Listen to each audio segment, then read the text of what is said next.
तो आइए student start करते हैं अपनी आज की क्लास, जिसमें हम आगे बढ़ाएंगे मैथ्स का topic boards and streams. So students, boards and streams में हम प्रैक्टिस क्वेश्चंस कर रहे हैं जो कि बेसिक फॉर्मूले से रिलेटेड है।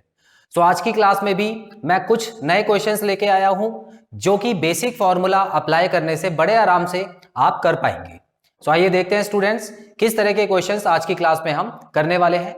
सो सबसे पहले क्वेश्चन नंबर 1 पढ़ेंगे और यहां पे लिखा है a fisherman can row 2 kilometre against the stream in 20 minutes and returns in 15 minutes. So students, एक ही लाइन में काफी कुछ इन्होंने बड़े शॉर्ट में दे दिया है, तो आइए देखते हैं। तो देखिए, a fisherman can row 2 kilometre against the stream.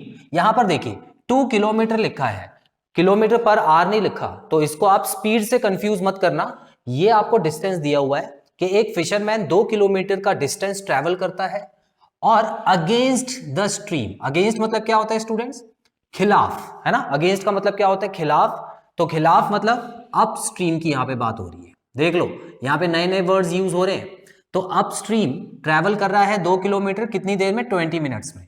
अच्छा, यहां पर तो मिनट दे दिया इन्होंने बड़े आराम से, लेकिन क्या हम डिस्टेंस और टाइम से स्पीड निकाल सकते हैं? बिल्कुल निकाल सकते हैं, लेकिन वहां पर भी एक पंगा कर दिया इन्होंने। यहां पर क्या कर दिया? 20 मिनट्स दे दिया। अगर यहां पे आर में दिया होता तो किलोमीटर पर आवर निकल जाता, या अगर डिस्टेंस मीटर्स में दिया होता तो मीटर पर सेकंड भी निकल जाता, है ना। लेकिन यहां पर किलोमीटर और मिनट दे दिया है। कोई बात नहीं, हम इसको चेंज करेंगे, लेकिन पहले आगे बढ़ते हैं। And returns in 15 minutes. तो इसका मतलब स्टूडेंट्स, रिटर्न का मतलब क्या हो गया? 2 किलोमीटर ही वापस आ रहा है, 2 किलोमीटर ही वापस आएगा, लेकिन इस बार डाउन स्ट्रीम वापस आ रहा है ना। क्योंकि अप स्ट्रीम तो पहले वो जा चुका, उसको 20 मिनट लग गए थे। अब डाउन स्ट्रीम में क्योंकि वो लहरों के साथ बहता हुआ आ रहा है, तो इसका मतलब उसको कम टाइम लगेगा। तो देख लो 15 मिनट लग गए उसको। Find what is the speed of the current. तो आपको स्पीड ऑफ द करंट निकालना है। इसका मतलब आपको जो y की वैल्यू है ना वो निकालनी है। जो मैंने आपको y समझाया था, क्या था? Speed of the current. यहां पर बोट वगैरह नहीं होगी, सिर्फ करंट की स्पीड आपको निकालनी है। कैसे करेंगे? देखिए स्टूडेंट्स, यहां पर अगर मैं अपस्ट्रीम स्पीड निकालना चाहता हूं, तो स्पीड का फॉर्मूला क्या होता है स्टूडेंट्स? Distance upon time. ये सिर्फ अपस्ट्रीम के बारे में है, मतलब जो पहली लाइन में दिया हुआ है। अब डिस्टेंस कितना ट्रेवल किया उसने? 2 किलोमीटर किया है, तो डिस्टेंस हो गया 2 किलोमीटर। और टाइम कितना लग गया? टाइम हो गया 20 मिनट्स। अब एक चीज बताइए स्टूडेंट्स, क्या मैं 20 मिनट्स को आर में चेंज कर लूं? बिल्कुल कर सकता हूं। तो इससे क्या होगा कि किलोमीटर और आर, किलोमीटर पर आर में स्पीड निकाल सकता हूं। और मिनट्स को आर में चेंज करने के लिए किससे डिवाइड करना होता है? 60 से। तो स्टूडेंट्स, इसका जो आंसर आ गया मतलब 1/3 आर हो गया। ठीक है, 1/3 आर हो गया। इतनी देर में 1/3 घंटे में ये 2 किलोमीटर ट्रेवल कर लेता है। अब मैं इस फॉर्मूले में पुट कर लेता हूं, तो डिस्टेंस क्या है? 2, और टाइम क्या है? देखिए टाइम कैसे करेंगे? डिस्टेंस डिवाइडेड, कंफ्यूज ना होने के लिए मैं आपको एक तरीका बता रहा हूं। देखिए, डिस्टेंस डिवाइडेड बाय टाइम ऐसे लिख सकता हूं मैं, बिल्कुल लिख सकता हूं। अब एक चीज देखिए, डिस्टेंस तो मुझे 2 दिया हुआ है और टाइम मैंने क्या निकाल दिया? 1/3 निकाला है। अब यहाँ पे डिवाइड को मल्टीप्लाई में चेंज करके 3 को ऊपर पहुंचाइएगा, और यहाँ पे 6 किलोमीटर पर आवर जो है वो अपस्ट्रीम स्पीड आ गई है ना। ऐसे तो करेंगे ना। अपस्ट्रीम स्पीड जो है वो 6 किलोमीटर पर आवर आ गई है। इसी तरह मैं डाउनस्ट्रीम स्पीड भी निकाल देता हूं। डाउनस्ट्रीम स्पीड क्या है? ये तो हम शॉर्ट में निकाल सकते हैं। देखिए, डिस्टेंस डिवाइडेड बाय टाइम, है ना। डिस्टेंस डिवाइडेड बाय टाइम होगा। और डिस्टेंस कितना है? बिल्कुल सेम, 2 है। और टाइम कितना है? 15 मिनट को घंटे में चेंज करो, 1/4 आ जाएगा, 1/4। तो इसको 1/4 से करके जब 4 ऊपर आएगा तो ये हो जाएगा 8 किलोमीटर पर, 8 किलोमीटर पर आवर। दोनों निकल गई। अब मुझे y की वैल्यू निकालनी है। y की वैल्यू कैसे निकालूंगा? डाउनस्ट्रीम माइनस अपस्ट्रीम अपॉन 2 होता है, जो कि डाउनस्ट्रीम में 8 है, अपस्ट्रीम में 6 है, अपॉन 2 कर दीजिए। यहां पे 2/2 हो गया स्टूडेंट्स। तो क्या आ गया आखिरी में? 1 किलोमीटर पर आवर की स्पीड जो है वो है स्ट्रीम की, मतलब जो नदी बह रही है वो 1 किलोमीटर प्रति घंटा की रफ्तार से बह रही है। क्लियर? आई होप आपको क्वेश्चन क्लियर है। कब आपको कौन सा फॉर्मूला पुट करना है? देखिए, ये सब बेसिक चीजें हैं। ये मैंने आपको टाइम एंड डिस्टेंस चैप्टर जब पढ़ाया था तो उसमें अच्छे से समझा दिया था कि कभी भी फॉर्मूले में कोई भी ऐसे उल्ट पुल्ट चीज पुट नहीं कर देनी है। है ना। फॉर्मूले में गोल्डन रूल होता है जिसके हिसाब से या तो जो स्पीड है वो किलोमीटर पर आवर में आएगी या मीटर पर सेकेंड में आएगी, है ना। तो चीजों को आपको कन्वर्ट कर देना है किलोमीटर पर आवर में या मीटर पर सेकेंड में। स्क्रीनशॉट लीजिए, फिर अगला क्वेश्चन करते हैं।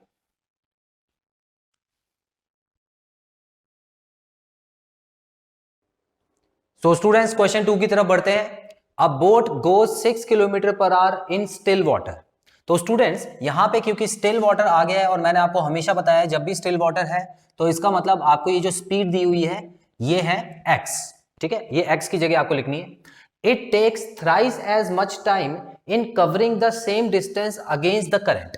अब स्टूडेंट्स यहां पर क्वेश्चन को बहुत ध्यान से समझिएगा। यहां पे लिखा है it takes thrice as much time, 3 गुना ज्यादा टाइम लगता है। मतलब जितना टाइम यहां पे लगता है स्टिल वाटर में, जितना समय लग रहा है उसको, मतलब जब पानी रुका हुआ है तो वो कुछ समय में एक जगह से दूसरी जगह पे पहुंच जाता है, ठीक है। तो स्टिल वाटर, अगर स्टिल वाटर है तो वो कुछ समय में, मान लेते हैं कि x घंटे में वहां तक पहुंच जाता है। लेकिन वो यहां पे बता रहे हैं कि अगर अगेंस्ट, देखिए, इन covering the same distance against the current, अगर अगेंस्ट की बात आ जाए, अगर लहरों के खिलाफ उसको जाना पड़ जाए अगेंस्ट वाटर, तो उसको 3 गुना ज्यादा टाइम लग जाता है। ये टाइम लिख रहा हूं मैं, ठीक है ना, टाइम, अभी टाइम की बात हो रही है, स्पीड की बात ही नहीं की मैंने।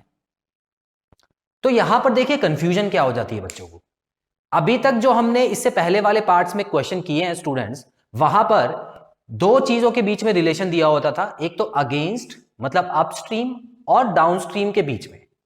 डाउनस्ट्रीम में जितना टाइम लगता था उससे 3 गुना अपस्ट्रीम में लगता था, कुछ ऐसे दिया होता था ना। लेकिन इस बार जो रिलेशन दे दिया है स्टूडेंट्स, वो स्टिल वाटर और अगेंस्ट मतलब अपस्ट्रीम वाले में रिलेशन दे दिया है। अब इसमें क्या होगा, पढ़ते हैं आगे। उसके आगे देखिए, find the speed of the current. Speed of the current मतलब आपको y की वैल्यू ही निकालनी है। मैं क्या क्या कर सकता हूं इस क्वेश्चन में, यहां पर इन दोनों के बीच में रिलेशन दिया हुआ है। अब देखिए स्टूडेंट्स, यहां पर ये तो टाइम का रिलेशन है। टाइम की जो रेशो है वो क्या है, टाइम की रेशो दे रखी है स्टिल वाटर और अगेंस्ट। अगेंस्ट मतलब अपस्ट्रीम एक ही चीज होती है, तो कंफ्यूज होने की जरूरत नहीं है, ठीक है ना।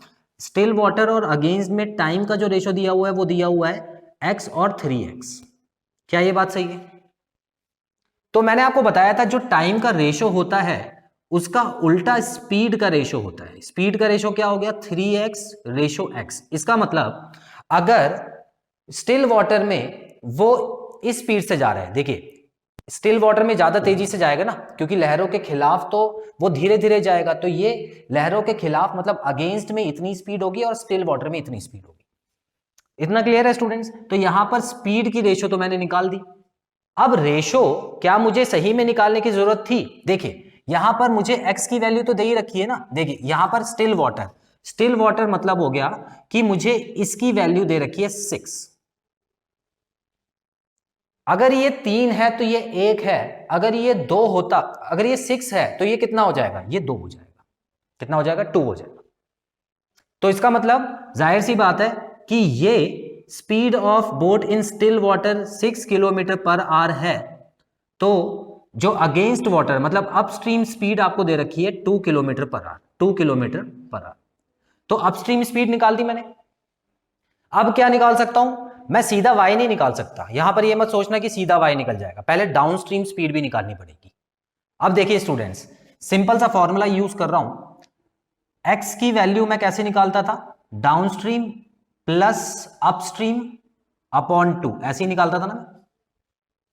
x की वैल्यू मुझे यहां पे दी हुई है, देखिए 6 किलोमीटर पर आवर है ना, ये जो दिया हुआ है यहां पे मैं x की वैल्यू लिख देता हूं।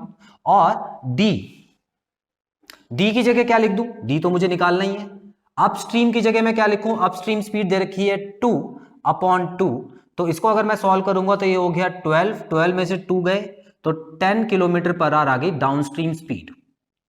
अपस्ट्रीम स्पीड आपको पता है, डाउनस्ट्रीम स्पीड आपको पता है, इन दोनों को यूज करके आप y की वैल्यू भी निकाल सकते हो। दोनों को माइनस कर दो और अपॉन 2 कर दो, तो स्टूडेंट्स 8 अपॉन 2, इसका मतलब 4 किलोमीटर पर आवर जो आ गया वो आ गई स्पीड ऑफ द स्ट्रीम, जो कि ऑप्शन नंबर सी है। आई होप ये चीज क्लियर है आपको। यहां पर आप कंफ्यूज मत होइएगा, एक बार और समझा देता हूं आपको स्टूडेंट्स। क्वेश्चन में आपको स्टिल वाटर जो कि हम x मानते थे हमेशा वो दिया हुआ है, और यहां पर अगेंस्ट वाटर 3x दिया हुआ है। ठीक है, चलिए यहां पर और आसान करने के लिए मैं x हटा के a लिख देता हूं ताकि आपको कोई कंफ्यूजन ना हो। ठीक है ना, यहां पर आप हर जगह a लिख दीजिए तो यहां पर आपको उससे बेहतर समझ आएगा। तो यहां पर मैंने हर जगह a लिख दिया स्टूडेंट्स। x तो x ही रहेगा, उसको ज्यादा सोचने विचारने की जरूरत नहीं है। x का मतलब होता है speed of man in still water. ठीक है, वो तो फिक्स है इस चैप्टर के हिसाब से।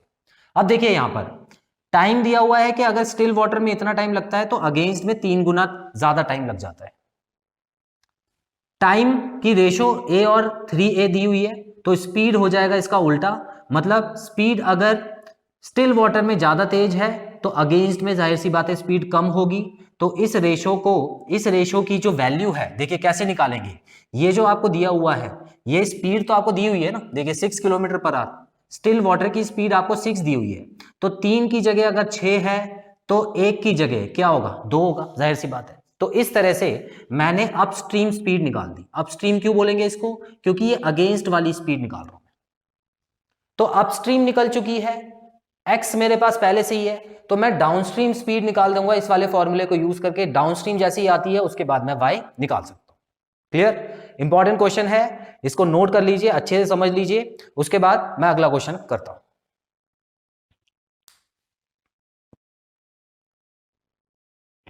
आइए स्टूडेंट्स बढ़ते हैं क्वेश्चन 3 की तरफ।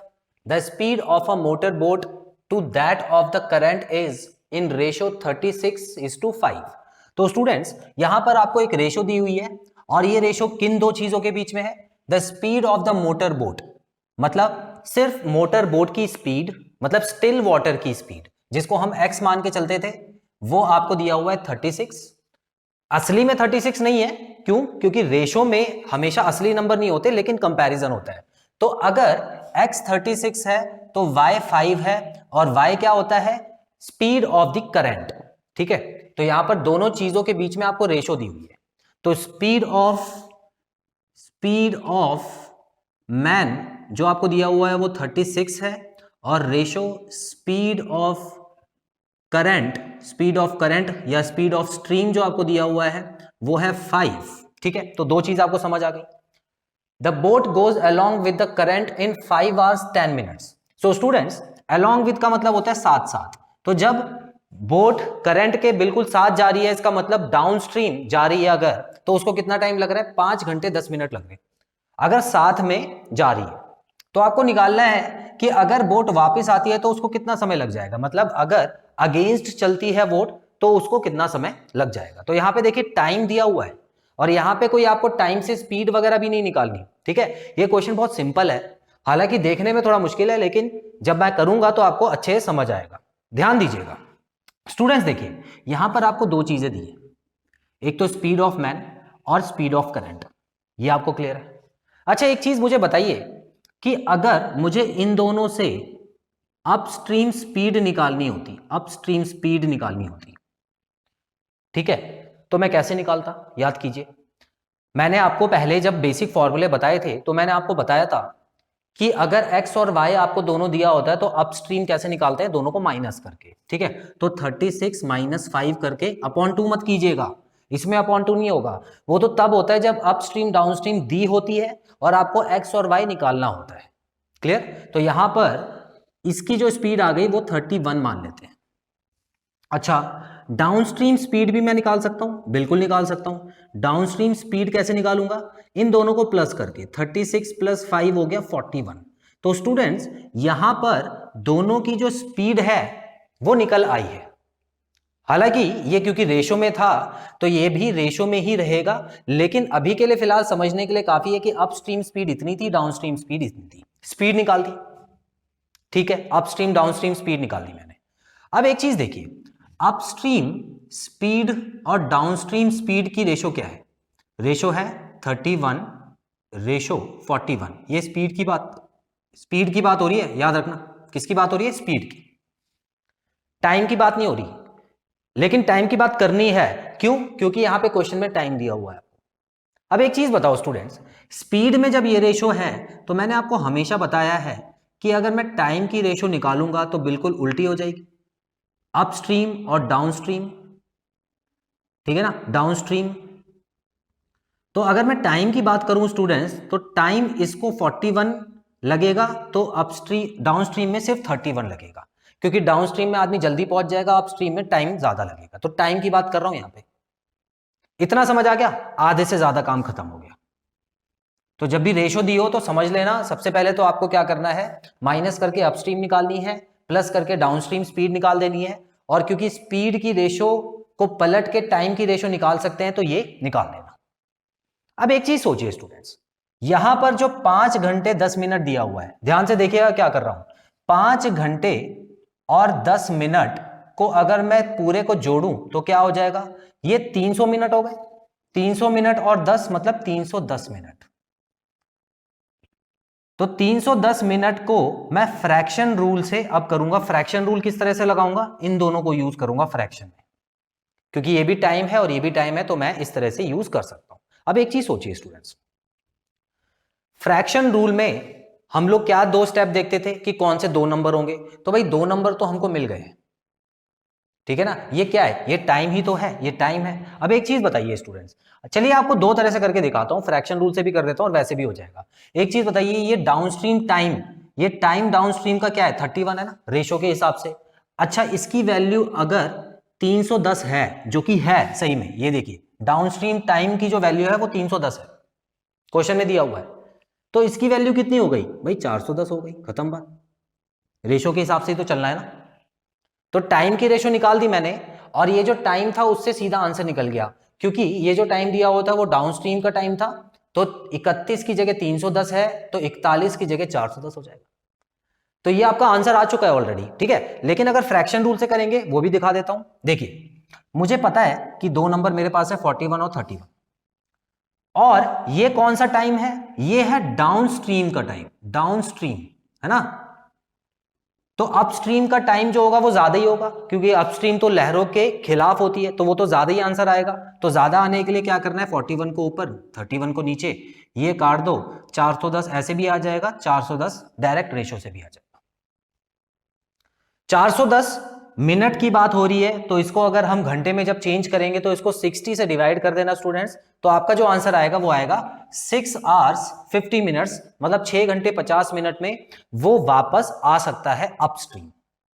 क्लियर? जल्दी से एक बार और देख लीजिए, जब भी आपको x और y के बीच में रेशो दी होती है, तो आप अपस्ट्रीम स्पीड और डाउनस्ट्रीम स्पीड दोनों निकाल सकते हैं। उसके बाद इनको पलट के टाइम निकाल दीजिए, और टाइम जब आपने पलट के निकाल दिया है स्टूडेंट्स, तो यहां पर देखिए जो टाइम यहां पर दिया हुआ है उसको देखिए कि कौन सा है, वो अपस्ट्रीम वाला है डाउनस्ट्रीम वाला है। देखिए अलोंग विद लिखा है, तो ये डाउनस्ट्रीम का है। तो ये 310 मिनट जो है वो मैंने इसमें लगा दिए, तो जाहिर सी बात है अपस्ट्रीम में कितना टाइम लगेगा, 410 आ जाएगा। तो 410 को आप दोबारा आर में चेंज कर दीजिए, आपका आंसर आ जाएगा। क्लियर है? कुछ मुश्किल तो नहीं लगाना इसमें, ठीक है। तो इसी तरह से आपको इसके क्वेश्चंस करने हैं स्टूडेंट्स। सो यहां पर आप स्क्रीनशॉट लीजिए, उसके बाद मैं वीडियो को कंक्लूड करता हूं।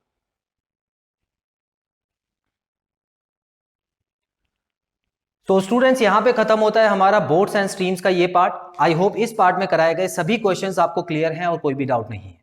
सो यहां पे हमारे बेसिक फॉर्मूले पे जो आधारित क्वेश्चंस हैं, जितने भी प्रैक्टिस क्वेश्चंस हैं वो हमने कर लिए हैं, और बेसिक फॉर्मूले पे प्रैक्टिस क्वेश्चंस नहीं बनेंगे, तो इतना ही काफी रहेगा। सो स्टूडेंट्स, अब मैं आपके लिए थ्योरम्स लेके आऊंगा, और पहले हम थ्योरम्स पढ़ेंगे और उसके ऊपर बेस्ड क्वेश्चंस करेंगे।